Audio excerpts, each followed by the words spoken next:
of the Catch Wrestling Alliance. Actually, I want to change our little slogan from "Elevate Your Grappling" because that's not too clear. Let's wrestle better, right? So I think that's what we're gonna help you do: wrestle better, because that's more clear, right? That's actually telling you specifically because elevate it's not it's not too clear. So we're gonna change all that. And actually, we changed it on our YouTube channel page, like our homepage on the YouTube channel. You can see it up there already. It's changed. So we help you to wrestle better ultimately, and then together we keep real wrestling alive. So that slogan, I think I'm going to keep because actually that's in a letter that Billy Robinson wrote to my good friend Osamu Matsunami in at Riley's Gym, Kyoto. So when Osamu or Sam was helping Billy, he and Roy Wood, my other coach, kind of gave him the blessing to call his gym Riley's Gym Kyoto. So it's not like Snake Pit or anything like that. It's actually Riley's Gym because that's what they called the gym where they all trained at with the legendary Billy Riley. They called it Riley's Gym, even though it had a different, like a longer name, but um, that was like what everyone knew it as. And then way later, the nickname of Snake Pit came along. So anyway, I really liked what Billy wrote in that letter to Osamu: keep real wrestling alive. So that's been our mission anyway. But with that mission, or with that being said, catch wrestling really helps you to wrestle better. And so let's go and let's keep the ball rolling. Just going to give you an update about the UCLA class. So a lot of you know that we're in Los Angeles, and the fires, the main one. I'm sure if you watched the news, you've seen a large part of LA was on fire, and actually that part was really close to UCLA, the university where I teach, and so those classes were canceled last week.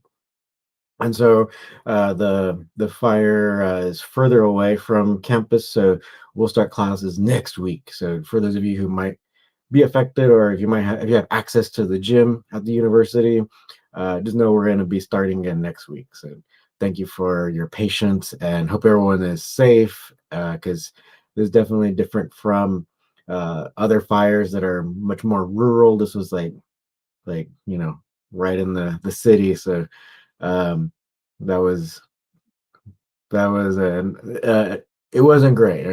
So um and then also, if you want to support us, feel free to support us on our YouTube channel. If you want to train with us, we also train at Fight Science MMA. That gym was further away from the fire, so we still trained. You can still train. Like last week, maybe you didn't want to breathe the air outside, but if you kept your doors and windows closed, and you weren't as affected. So anyways, you can always train with us at Fight Science MMA. You can also train with us online at our website, catchwrestlingalliance.com. If you're on the East Coast, you can train with my good buddy John Strickland at American Hook Wrestling in South Carolina. You can also do one-off courses with us on our website, catchwrestlingalliance.com. And with that being said, in the show notes, I put a link to one of the things I've been like one of the most valuable one-off courses is Pressure Pass Volume 2. It's so good. It's stuff I use like all the time. So if you learn the principles, you can implement them in your no-gi game or your catch wrestling game, but definitely way more effective for no-gi because that's the whole idea of passing and pressure passing and stuff, passing guard. So I put the link to that in the show notes. And I think those are all the main things. Also, there's a link to getting a month free in Kajabi. Like it's an all-in-one platform if you're like a teacher and you want to be teaching online. So if you have something to teach, all the tools you need are included in one website. So you can try it for 30 days. So with that link below. All right, so let's get to let's get to the subject at hand. So we just put out a video. Our last video that we did a couple days ago, like the more longer length one, was kind of about. It actually is a part of a series that I want to do of like the techniques that work the best in the recent Olympics. And I think we kind of worked a little bit on it or made a few videos about it, but then this one happened to be the one where the Indian wrestler Vinesh Phogat beat in the first round of her division. She beat the woman who was supposed to win the gold medal. That was actually, I forgot her name, but her first name, but I mean, her last name is Susaki. So the thing is, the Japanese wrestler Susaki, she was like perfect in I think over 50 matches. So everyone just assumed she would win, and she didn't. Right? She lost the very first match. It was against the Indian Vinesh Phogat, and so the video is about the technique that Vinesh used, but she used it on every wrestler. And she would. The only thing that beat her was not making weight the second day. So she won all her matches the first day. She was headed to the gold medal match, basically, and but the second morning she didn't make weight, so they had to disqualify her according to the rules of the Olympics. But the reason why we're talking about this today, because I mean, you could totally just look at our YouTube video and see what she did and you see the different variations. But one of you made a comment. I won't read it, but basically, it's just like it seems like you're a Susaki fan, which everyone should be a Susaki fan because she's fantastic. All the Japanese wrestlers are doing like so well nowadays. The women were always great, or the women were great for a long time, and now the men are really coming up and winning on the international level. They got I think 2 gold medals in the men's division. Um, so one of you seemed to be a real big Susaki fan and was saying that Susaki would have won 9 times out of 10.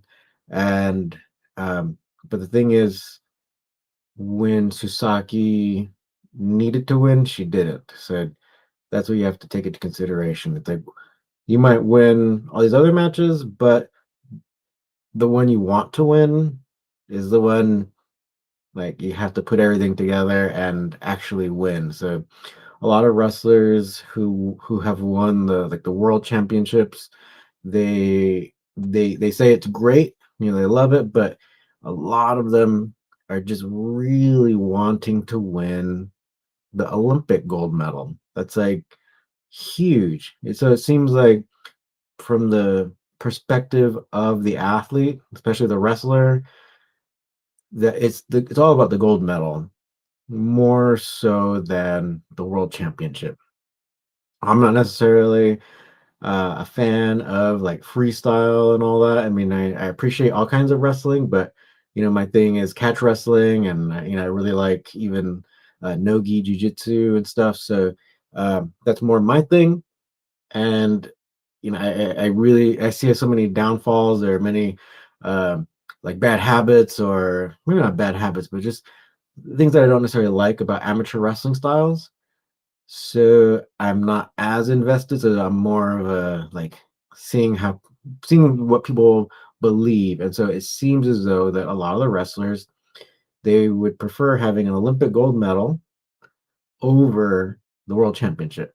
And so this is the main point where it's like Susaki was expected to win the gold medal in that division from the last Olympics, and she was expecting it too, but she lost the first round against Vinesh Phogat using fundamental wrestling. So that goes into a bunch of different things, like especially the psychological aspects. I kind of want to bring up. Actually, I made a little list here, so let me go pull it up.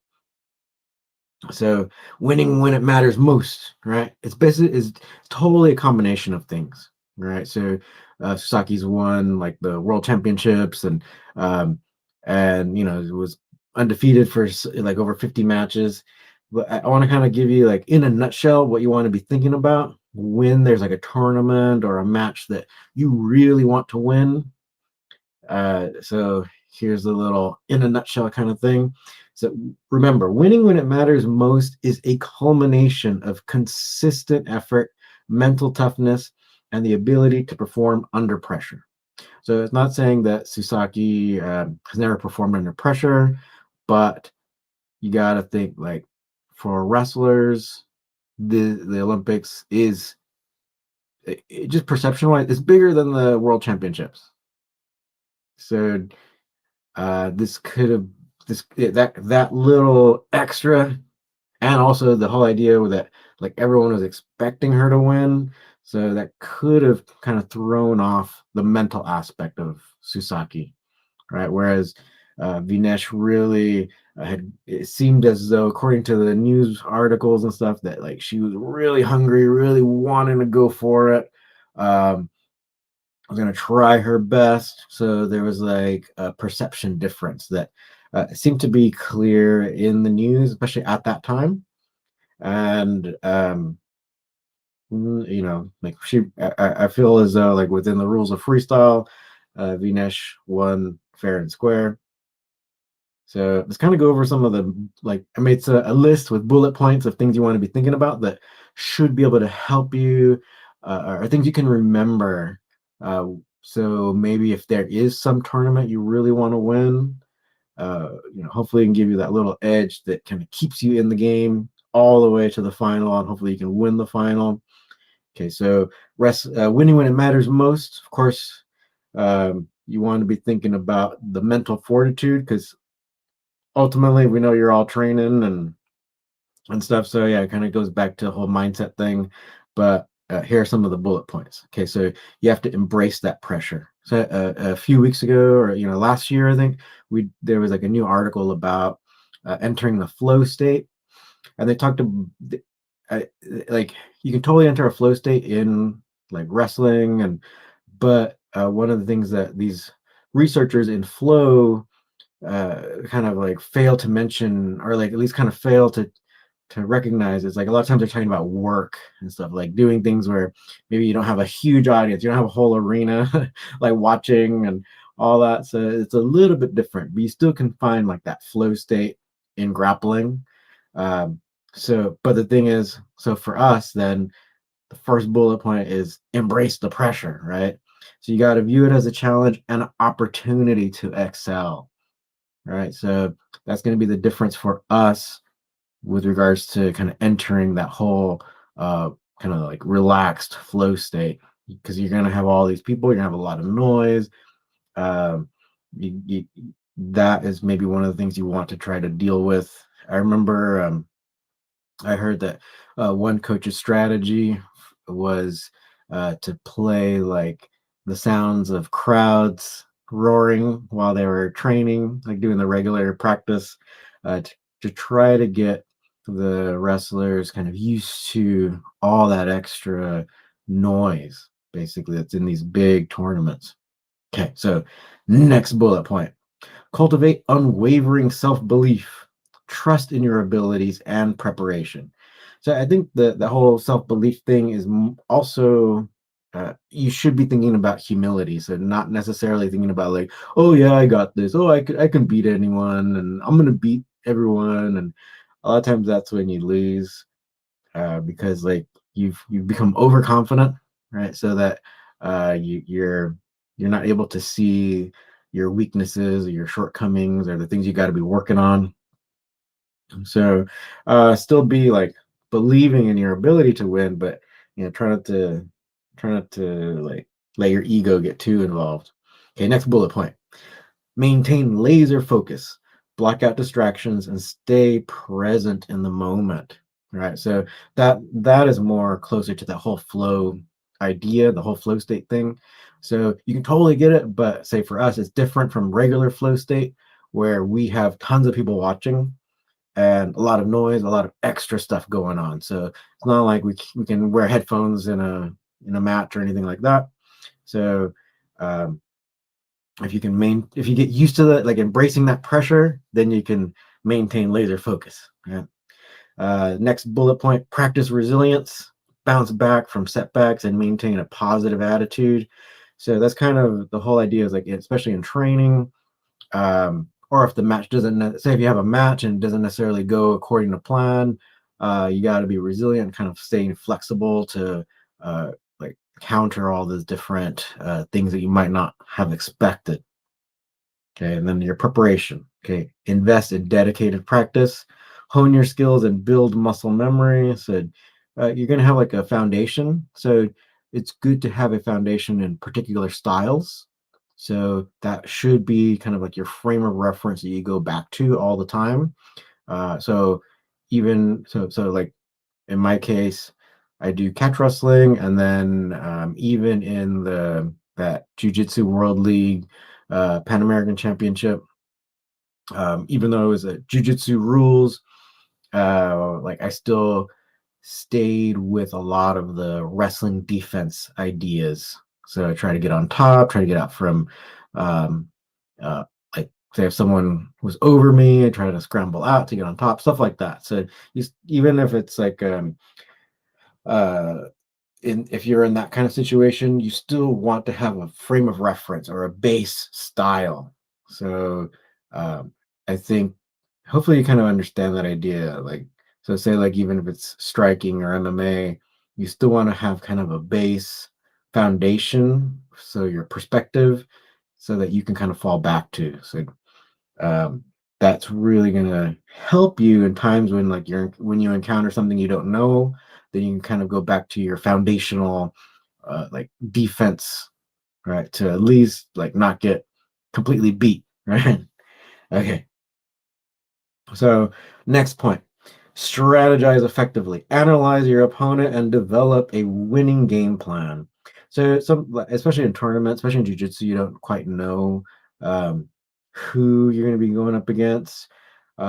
So in this case, I would say, just try to, maybe you can see like highlight videos of other matches, or say like if you're more of a higher level competitor, you will be able to see like online a lot of what the other people are doing. Like, so like say like Flow Wrestling has tons of videos, highlights, or Flow Grappling, and all these other, like IBJJF, they have a bunch of videos and stuff. And so like if you're into catch wrestling, you want to be competing in catch wrestling, even in our events and stuff.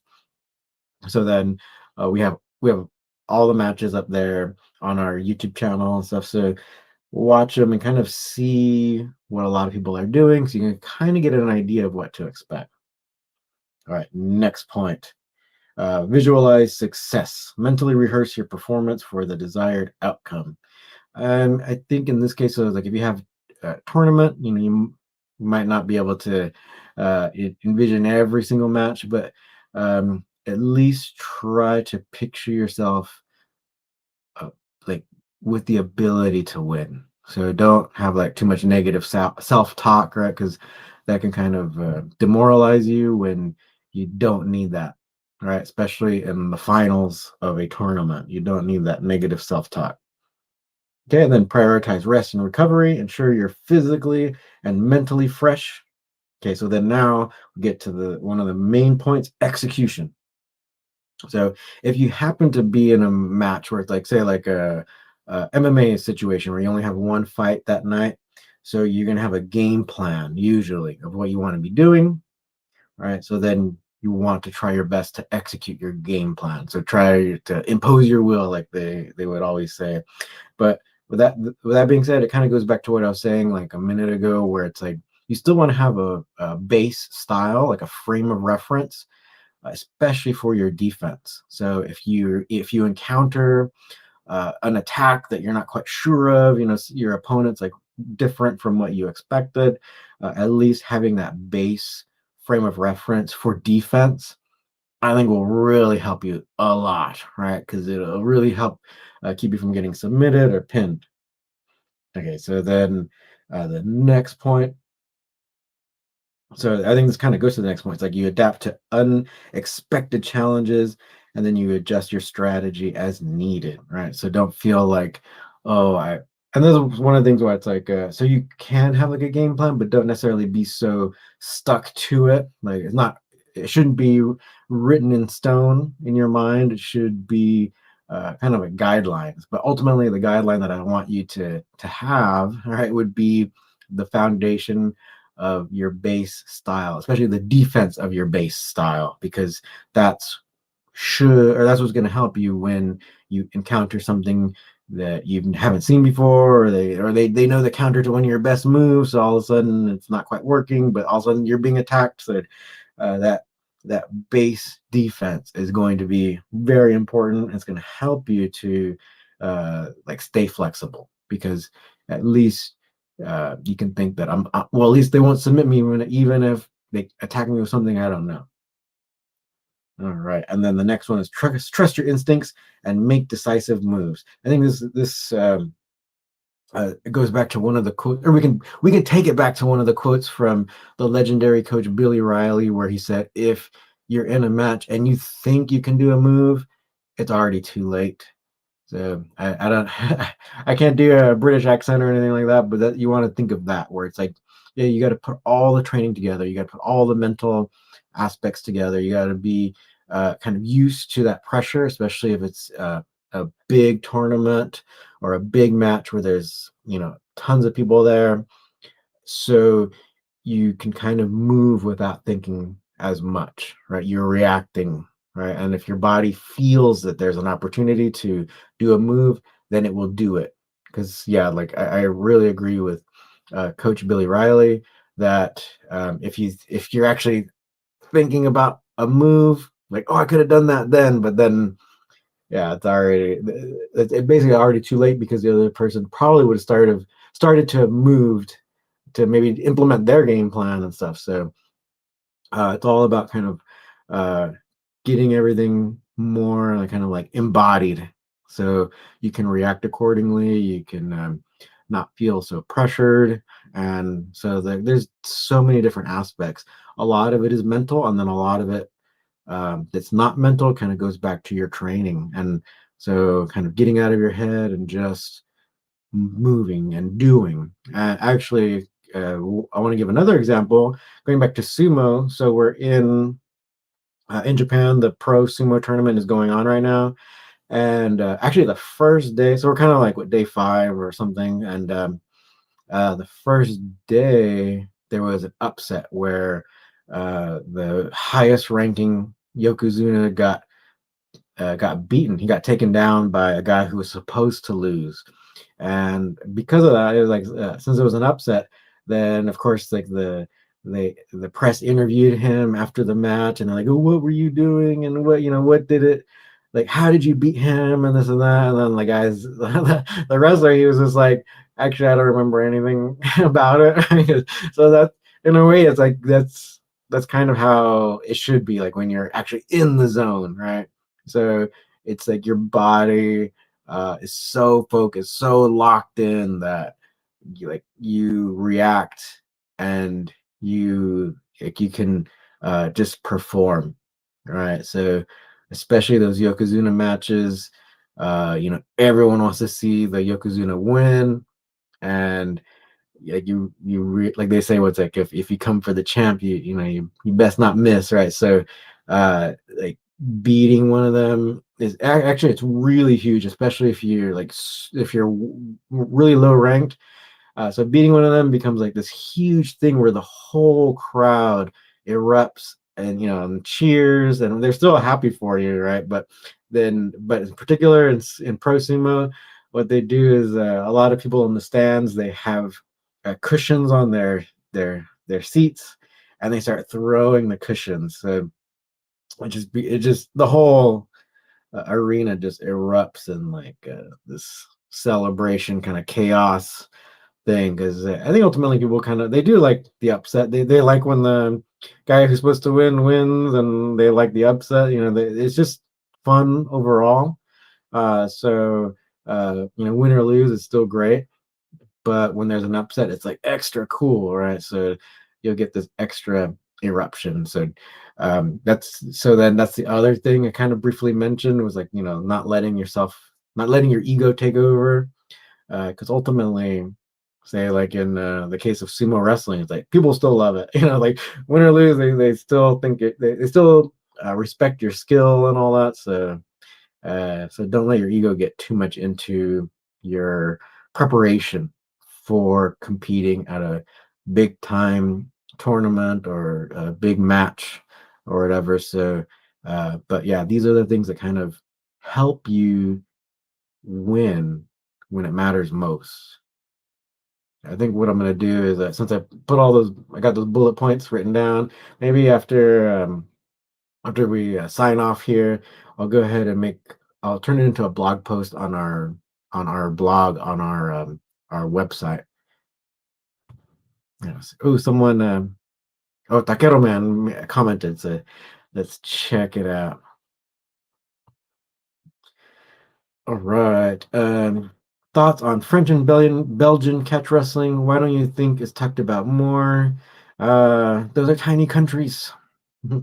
And so United States is a huge country, and so we have just more famous people ultimately. Um, more famous people who got paid attention to and who did like the biggest things. Um, and yeah, so like a Belgian person, it's like, when do you hear about a Belgian person even today? All right, so yeah, they're not doing as big as things as Americans are doing. Even some of the, even some of the Brits and stuff. Like you hear about a few of them, but a lot of it's like the Americans. Yeah, it's just we're bigger ultimately. All right, so yeah, going back to what I was saying is that yeah, I think I'll make a blog post about it. And so you see all the bullet points, and then I'll add the live stream here, like the podcast video and stuff. So I think it should help you. Hopefully it does. So with that being said, we're here to help you wrestle better, and together let's keep real wrestling alive.